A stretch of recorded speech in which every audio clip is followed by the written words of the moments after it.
A experiência central ou luz interior. Inclusive eu trouxe uma frase como fechamento, que é da própria tradição taoísta, que fala dessa necessidade de encontrarmos a raiz do céu e da terra representada dentro de nós. Nós vamos procurar fora, que fora você não vai saber interpretar se não for iluminado pela luz que vem de dentro. Porque se você não ilumina pela luz que vem de dentro, vai iluminar pela luz das suas preferências pessoais momentâneas. Entendem isso? Uma pessoa por quem eu estou apaixonado, vou iluminar pela paixão, vou dizer, é a pessoa mais perfeita do mundo. Aí vem a história da princesa e do sapo, né? A princesa olhava e dizia, é um príncipe, todo mundo dizia, é um sapo. Não é isso? Isso é tipicamente um sapo iluminado pela paixão. Ou seja, quaisquer fatos da nossa vida vão gerar aparências multifacetadas e todas elas ilusórias. Só tem uma maneira de vermos a realidade das coisas, quando encontramos a realidade dentro de nós e iluminamos a partir daí. Então a saída é sempre para dentro. Quanto mais dentro, mais fora. Lembram dessa frase que usamos muito no Kybalion? Então é uma das chaves que ele vai usar muito. A abstração das dualidades. Ele diz que se você deseja alguma coisa, o mundo é todo dual, de uma certa maneira, o seu oposto está nas sombras dentro de você. E vai afetar e em algum momento você vai transitar para lá. Está preso a uma das polaridades do mundo manifestado, você ainda não encontrou o centro. Portanto, vai ficar oscilando aí nessas polaridades. Muito semelhante ao que vimos no Kybalion. Sempre que adota uma polaridade, a outra está na sombra te influenciando. O ideal seria o ideal do centro. Os nomes, ele diz, o homem inventa coisas que não existem, só para ter onde projetar seus desejos. Quem já leu a República de Platão, ele vai falar isso. Ele constrói uma cidade ideal, perfeita, na sua imaginação. Aí um jovem que participava do diálogo diz, mas isso aí parece uma cidade de porcos, não tem nada, que cidade mais precária. Ele diz, você quer luxos?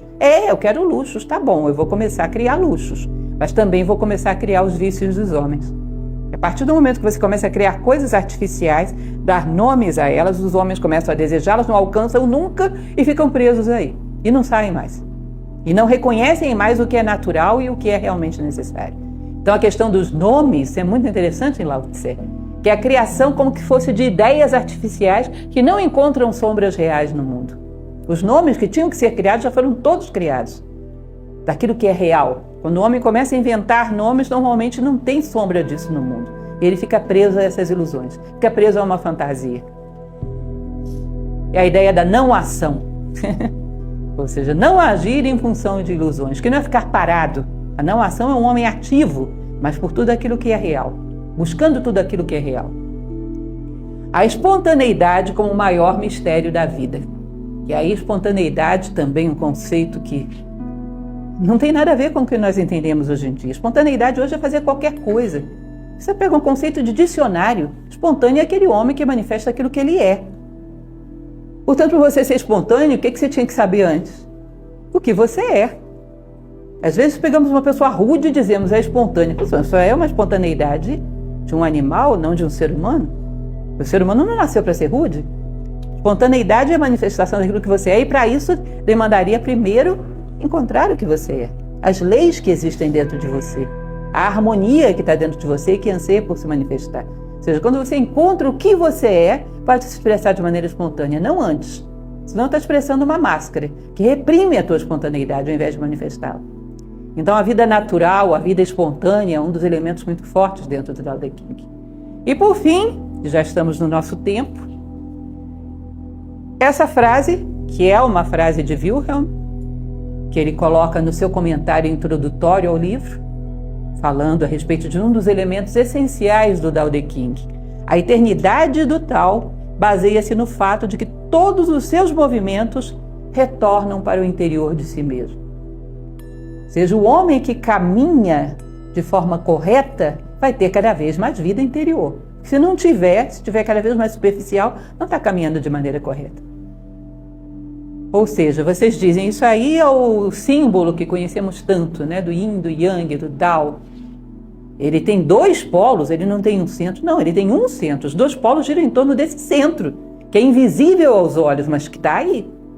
Eles não giram em torno do polo superior nem inferior, giram em torno de um centro invisível, mas que dá a tônica do movimento. O homem harmoniza as dualidades do mundo quando ele percebe dentro de si esse centro, que os sentidos não percebem. Mas a sua inteligência tem que perceber, a sua intuição tem que perceber. O centro é a nossa essência, aquilo que realmente somos. E todas as dualidades do mundo giram em torno desse centro invisível. Se harmonizam ao invés de entrar em guerra uma com a outra. Se você não tem centro, as harmonias se separam, as dualidades se separam e entram em guerra. Ou seja, está evoluindo, está vindo para o centro. Que é como se fosse o simbolismo que o próprio Wilhelm usa, esse símbolo, eu acho interessante, da árvore de Natal, que vai afunilando até o ápice, cada vez mais para o centro e cada vez mais elevado. Isso é um homem que está evoluindo, porque a natureza é assim. Todas as coisas que evoluem, segundo ele, vão se concentrando. E, evidentemente, a adaptação disso à consciência humana seria um efeito psicológico equivalente. Uma concentração em torno da nossa verdadeira identidade que transcende as polaridades do mundo. Harmonia por oposição. Então, nós vamos ver que esses 81 capítulos que temos pela frente giram em torno de ideias, dessas ideias ou de ideias correlatas. Simples, enxutas, às vezes desconcertantes. Ele não tem muita preocupação em descrever. Simples, enxutas e desconcertantes, mas infalivelmente certeiras.